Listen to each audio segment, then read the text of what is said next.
Going back to the 2015 draft, the big draft for Carlton Football Club, where we took Jacob Weitering with pick 1, we're going to have a look at him compared to Clayton Oliver, the midfield bull who Melbourne took with pick 4. I think both teams would be pretty happy. We definitely needed a key defender for the future, and they definitely needed to add to their midfield stock. So let's have a look. And I know midfielders and defenders are a completely different position, but just having a look at how they've developed, I think it's a very interesting exercise.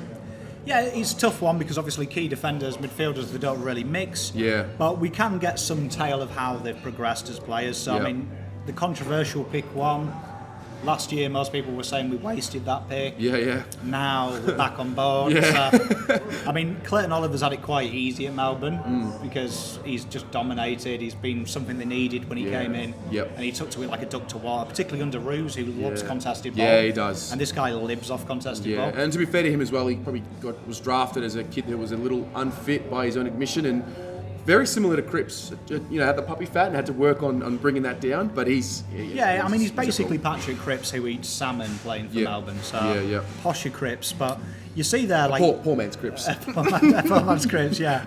But if we look, I mean, like for a key defender, Jacob Weitering's stats are starting to really mirror a solid footballer now. Yeah. Intercept marks, he's getting there with his intercepts. Pressure acts, quite high for a key forward. I mean, key defender.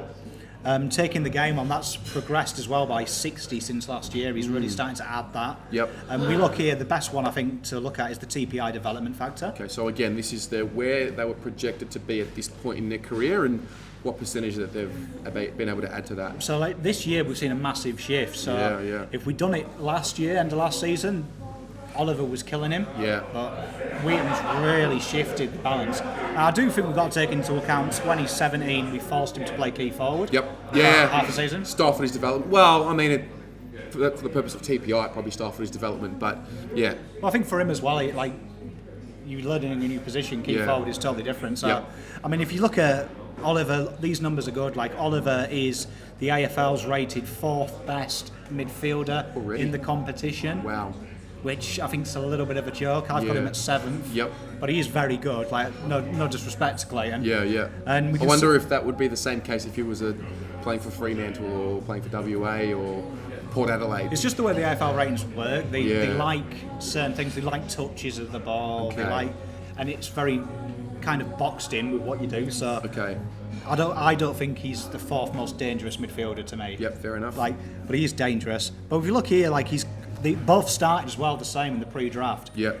TPI rated them both almost identically. Yep. And you can see there the current TPI. You can see that's where Oliver's got the head start on him. Definitely. He's had probably 2 total better years than what Jacob's had. Yeah, I mean, Jacob also had those years where he was getting injured and coming back and copping a knock, and he just seemed to be a little clumsy, and But I mean, for me, I think we won the trade. Yep. I do. Yep. I think 20th as a key defender, even by the AFL ratings. Yep. He's good because you look, there's a lot of solid established key defenders in there. Definitely.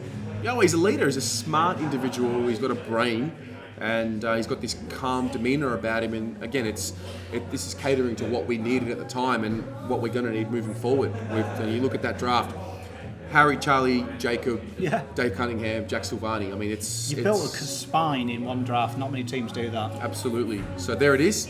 How do you see the development of these two? I mean, we're not trying to say one's better than the other, but do you think Jacob Weitering is now someone that we definitely succeeded in picking, and was it the right choice? Let us know what you think.